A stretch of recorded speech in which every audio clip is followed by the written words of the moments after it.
You're getting Lucy and Gossip Girl. Hi, thanks for coming. It's really exciting to do this today. We have 4 readers, Maggie Millner, Savannah Knoop, Riley Hooker, and Lily Marotta, and I'm so excited to present these 4 people today. I'm going to read their bios. There will be an intermission between the first, after the first 2 readers. There'll be like a 5 or 10 minute break so we can like get up and have bodies. Maggie Millner is the author of Couplets. Her poems have appeared in The New Yorker, The Paris Review, Poetry, and elsewhere. She is currently a senior editor at the Yale Review and a lecturer in writing at Yale. Savannah Knoop is a New York-based artist and writer. From 2009 to 2016, Knoop co-hosted the monthly queer audiovisual party WOMON. They received their BA at CUNY under the mentorship of Vito Conchi, and their MFA at VCU. They have shown and performed at the Whitney, MoMA, the ICA Philadelphia, the Leslie Lohman Museum, Essex Flowers, and ACP in Los Angeles. In 2007, they published their memoir, Girl, Boy, Girl, How I Became J.T. Leroy, and adapted it into a screenplay, co-producing the resulting feature-length film, J.T. Leroy, directed by Justin Kelly, and starring Kristen Stewart and Laura Dern. Wow. Alongside Vontes Purnell, Knoop is working to adapt his novel, Since I Laid My Burden Down, into a feature-length film of the same title. Knoop has written essays for the LA Review of Books, Days, Bomb, Critical Correspondence, and Culture magazine. Fun. Riley Hooker is an interdisciplinary artist based in New York whose work moves across video, installation, publishing, and graphic design. More recently, their work has been influenced by slime mold intelligence and collective authorship. In 2015, they founded Falcodomy? Fasodomy. Oh, yeah. Oh, I see the accent. Sorry. An intersectional publishing project rooted in desire and liberatory thinking. Lily Marotta is a comedian, podcaster, and actor. They co-host the podcast Celebrity Book Club with Lily and Steven, which has been featured in Rolling Stone and the New York Times, among others. They have been featured in HBO's High Maintenance and co-created and starred in Monica, the miniseries, at NYTFF Selection and Northside Film Festival. Selection. Copy and paste my website, just stop. Great. Again, thank you for coming.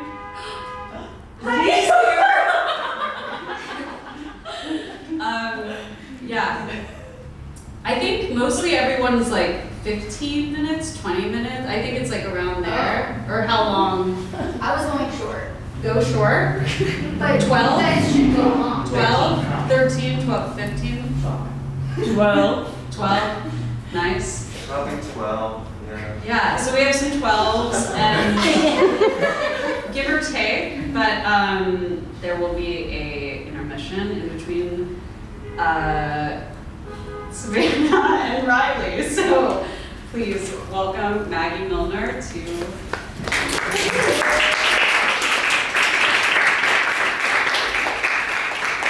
Hi, thank you, Orr, for having me. I am excited to be here and a little delirious.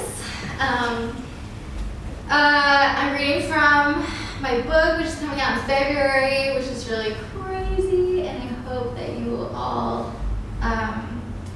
immediately pre-order it during the other reading. Just www.amazon.com. Do your worst. No, don't do that. Order it from somewhere smaller and do it after the other readings or at the intermission. Okay, I'm going to read maybe I'll read 6 little poems. I think I'll still be quite shy of the, whatever, 15, 20 minutes, so. Okay. Oh, these are mostly in rhyming couplets, which you'll maybe hear and maybe you won't. But the rhymes are there. Couplets. I thought she thought my life was trivial, since she was queer and edited periodicals, and I was a poet who had never dated a woman. Every night she'd attend some trendy function with people dressed in neckcaps and Givenchy, while I shambled off to walk-in shows at raunchy bars or raunchier bars that never put on shows. Or anyway, that was my perception. Now I know that hers were mostly networking events, book launches and openings, their settings, often even spots where I'd have grabbed a drink myself. Still, when I surveyed the fabric of my life back then, its familiar open work of sex and teaching, kale and NPR, and the boyfriend at the center I revered, but felt I had been failing many years, I dreaded she'd dismiss me. Though when I looked at him and at my friends, I thought, how bad could my life really be with people like these in it? Gentle, loyal, practical, considerate. The difference was, I knew my friends, I knew my life, while hers remained a vivid new reality that swirled behind a scintillating door, a world where people wore athleisure coat and seemed to vape incessantly, the sticks lighting up green or white like tiny pagers every time they pulled. I hated the air that came out of them. It smelled like cleaning solvent or an afterthought of fruit, but found them mesmerizing too. I'd zone out and imagine that a tiny person lived inside each cartridge who would sprint to switch the light bulb on and fan the fire when she felt a drag. She must get so tired, I would think. This elaborate e-cig reverie was not so different from my theory of her life, which, because unknown, was also marvelous and false, complete invention. It took months to really reach her through the cloud of myth my adoration made. Until I could, I lived in fear she'd finally see my fetish and discrepancy and flee. You hadn't intended to see her a second time. But when she invited you out for a drink one Friday night, you decided to go and find out if perhaps your desire had waned, had taken care of itself, as strong feelings born of fantasy and instinct sometimes do when brought into the harsh light of lived causality. But it was the same thing all over again. Immediately on seeing her, you felt flushed and exposed, as if you'd been caught crying. Your stomach considered for a moment revising the course of its metabolism. You sat at right angles on a banquette in the corner of the room, brushing knees, then hips, then shoulders. At last call, you were the only people there. Then she asked you to share a cab with her. You did. She asked you to walk her in. You did. She asked you to come upstairs. You did. To get into her bed. You did. To press yourself lengthwise against her. You did. To fall asleep like that. You did. To drink coffee with her when you woke. You did. To kiss her on the mouth. You did. To kiss her with your tongue. You did. To let her touch you once, just to see if you were really as wet as you said you were. You did. To unclasp your bra. You did. To rub yourself against her till you came. You did. To read her the erotic poem you loved. You did. To remove your pants. You did. To let her taste you. You did. To come again inside her mouth. You did. To penetrate her gingerly. You did. To get out of bed at last. You did. To go get pizza down the street. You did. To eat it on the sidewalk in the snow. You did. To go back home with her. You did. To sleep there one more night. You did. To stay until the sun came up. You did.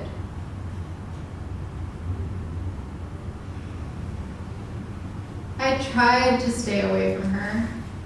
Could not. I'd turn to J or T and say, today's the day it stops. Nothing right should feel this dirty, nothing real this quicksilver and fanged. I kept thinking of that show, My Strange Addiction, which was enjoying a comeback among my peers in those months, despite its cancellation years before conceptual depravity and total exploitation of its cast. Reality TV seemed newly relevant, I guess, as life itself grew ever more fictitious, perpendicular to time. Obsession was a subject that obsessed me, regardless of its object. But I hated watching strangers getting hurt by theirs, doll collecting, surgery, ingesting dirt and glass. There was no joy depicted, just decrepitude, abjection, musty rooms. If I directed one, my show would air the pleasures of compulsion and be named, Screw It, I'm going to text her. Or, Nothing's wrong, you're just in love again. Or, True Life, turning 28 in Brooklyn.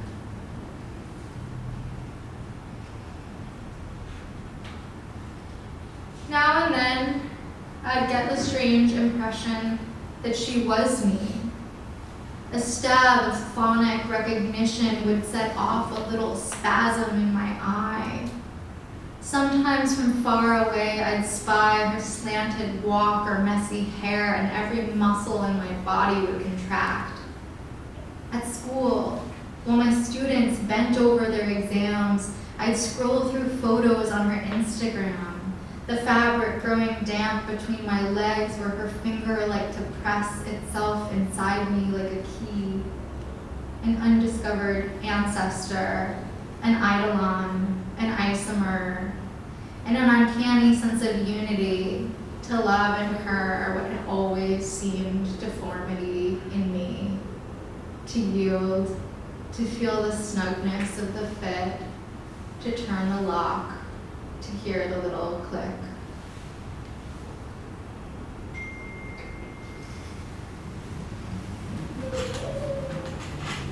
Okay, read. I guess just two more. Is that too fast? It's okay, it's fine, it's good, okay. Even one more. Okay. Okay, two more. That fall, I'd rush out of her bed to catch the 7 o'clock train to the college I taught composition at, supporting claims, active voice, citation format. The difference between summary and analysis was a large part of the syllabus. So much so you could say the line between them was the joist on which the whole semester leaned. I think I really liked the teaching, with its emphasis on logic and slow reading, another cornerstone of the curriculum, but also a constraint I'd always suffered from, having no other choice. Before that, I had only ever taught poetry, which had no claim to usefulness, alas, though it allowed me to give out more A's. And in my current role, felt duty-bound to teach my students everything I wished I'd found out about at their age. Evidence must precede argument. Verbs are the heaviest lifters. Change is constant and inexorable. The Oxford comma isn't really optional. You will fall in love. The relationship will end, though not at the same instant as the love. Some version of this will continue, maybe forever, happening to you. Restate your thesis in the final paragraph. You can fuck up and still be fine, remember that. Always include a bibliography. Don't promise your life to anybody.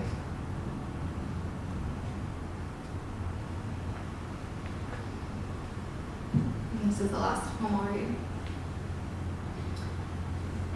Cold, ecstatic, walking through the breezeway to the perfume shop where I was a habitué that year, which sold fragrances with biomes as their names, insisting that the body was a place where events occurred rather than a thing to which they happened, to say nothing of the cause of such events. And buying one that advertised itself as woodland, bosky, sylvan, some tree-ish word, and name-dropped Judith Butler on the label, misting my nape with it and feeling sexual and unashamed, like a beautiful, deciduous slut of language. Oh, I know how ridiculous what it was I thought in that moment. I am my own husband. But I couldn't stop. I felt that way, bonded to myself by my authority alone.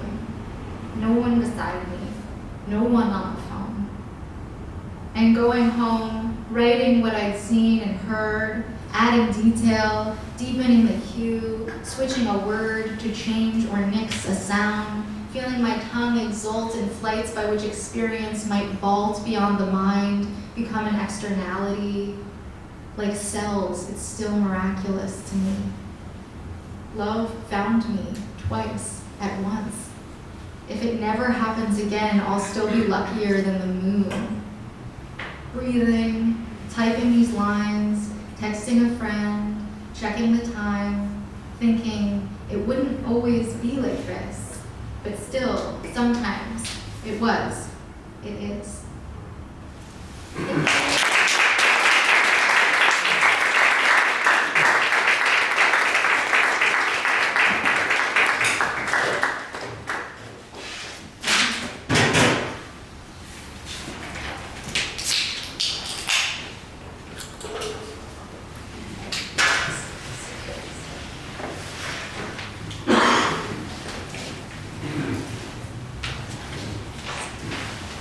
Rolling with a partner in Brazilian Jiu-Jitsu does to your brain what a thorough green sponge scrubbing does to the inside of a glass. Unfortunately, there is no way to socially distant wrestle. And since the pandemic, monkeypox, I have stopped training. It has been 1.5 years since I have pushed against some stranger's weight like their mass is a door that must not be allowed to be opened. I therefore resort to other systems.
Phase 0.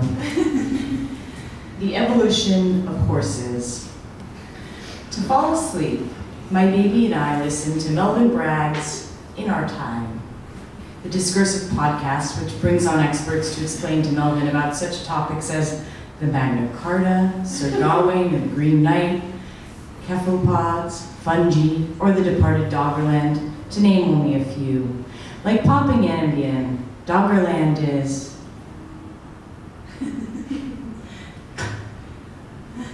Occasionally, one episode gets stuck on heavy rotation because of the particular lilt of an academic expert's voice or a detail that passes you through the gates of sleeping and back out the other side, awake again.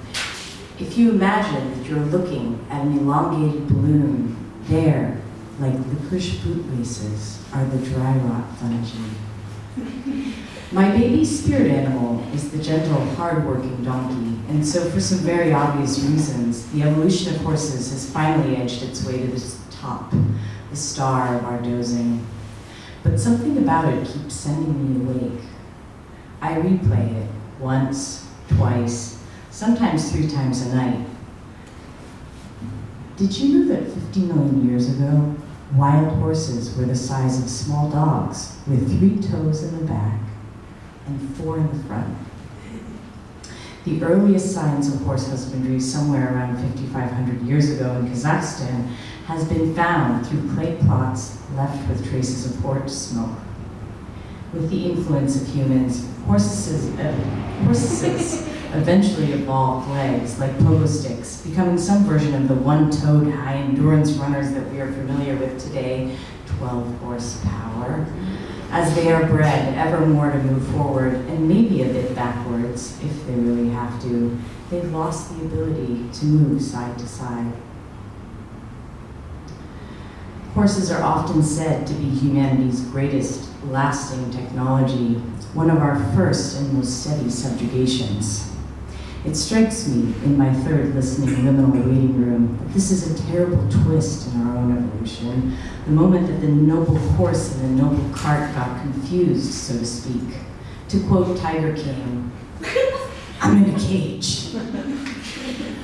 I don't really enjoy relaxing. Alone, news on, I jump up and down, side to side, on a step outside my apartment, berating myself for a dull pain in my right ankle that prevents the crispness of repetition to set in, but also in a state of discontent that I am not upstairs working.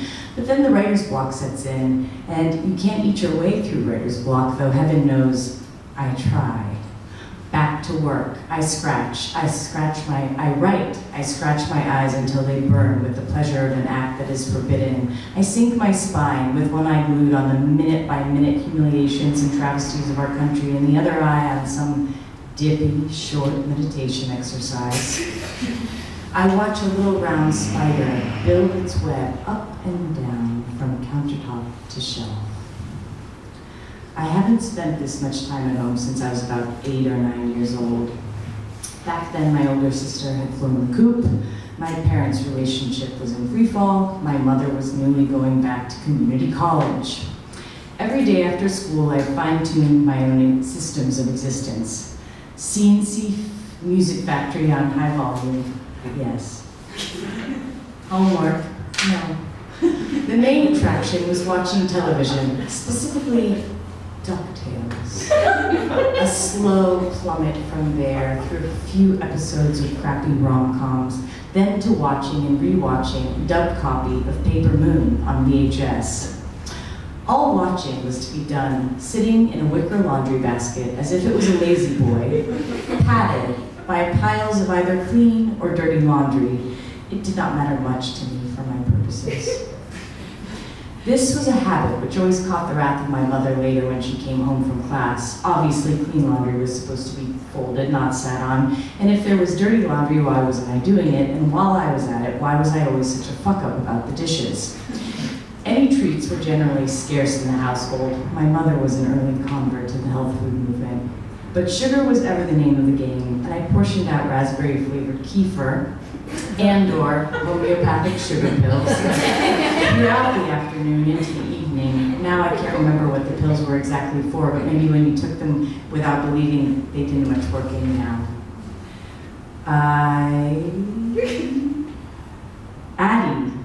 Addie's style in Paper Moon was incredible. I wanted to learn to hustle from the patriarchy just like her. I had recently started stealing from the drugstore, and my mother had caught me with a roll of cookie dough under my pillow. Putting a little kibosh on the whole project for the time being, but I was looking forward to doing it more in the future. Not designed for such slothful delight, the interlacing on the goddamn basket popped. A drag for my mother, but an even bigger drag for me. For when I was alone in the house, it was my rules. And my rules were to sit in the basket. And after it broke, I was the one who had to suffer through it because the system for sitting in the basket had not changed in my mind. The revised system for still sitting in a now broken basket was simply avoiding the parts that had ruptured. Yes, you got a few scratches on your legs from the loose wicker, but as I mentioned earlier, it was the rule, and although most rules were there to break, this one was not. Back at the studio, it's a relief to be moving around and touching something. I slather aqua resin on the daily news. Each day's news will be rolled once a day into straws. I'm way behind, but that's sort of the point. I attach and guide it into snarls and royals and then muck around in the studio garden. The raspberries have been strangled by the milkweed again. I'm ever grateful that all this can keep me busy, but a familiar old question nags and incenses me as I listen to the slap bass of Democracy Now! What is the point? What does art do? In wrestling, we have an activity called hand fighting.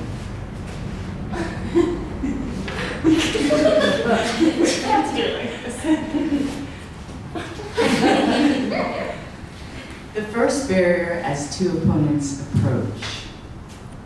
As with other parts of wrestling, it only works through a contract.